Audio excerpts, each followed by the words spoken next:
couple more records as well. First man to win 72 hardcourt titles. First to win a title in 20 different countries. How about 30 different cities? So sadness for a moment for Musetti, but then joy as Djokovic decided not to go to Turin. Petch, what was your reaction to him pulling out of the ATP Finals right after this? Yeah, no problem at all. I think big shout out to the ATP that next year, of course, the race finishes after Paris. The tournaments, if there are any after Paris, won't count towards, so we won't have this situation. But Novak's...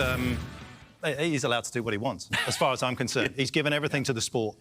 If he feels... And also, let's not forget, he's got an extra week now ahead of, obviously, the new season. Australian Open is a week later this year. This is a huge off-season for him to take a big break and get himself ready, which, of course, is his biggest goal, is winning one of those majors. Yeah, look, big picture, you look at this from Musetti's lens and you go, boy, it would have been nice if I was Lorenzo to know that if Novak knew before the tournament started or any point that by not playing a tournament, Lorenzo would get in. Musetti's going to come into to his first ATP Finals gassed. He's going to be on fumes. But he's in, and that's a great thing.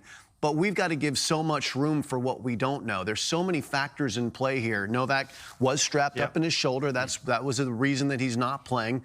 Novak's family owns that tournament. He has responsibilities to that, too. So what his decision-making does with regards to Musetti, like, it could impact the whole tournament. So, like you, I give a lot of room for what I don't know. And what I do know is that Djokovic earned his right to be in the field and also has the right to pull out whenever he wants. So that's where I stand.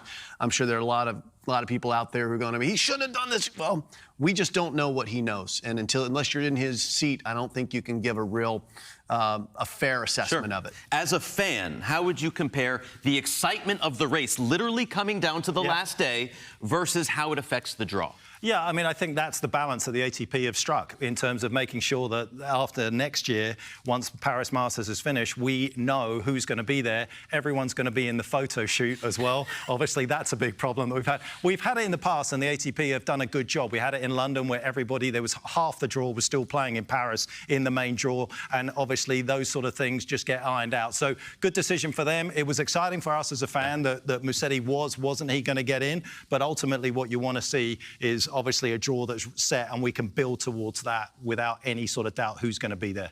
For Musetti, great news. Gets to make his debut. We'll see him in action tomorrow.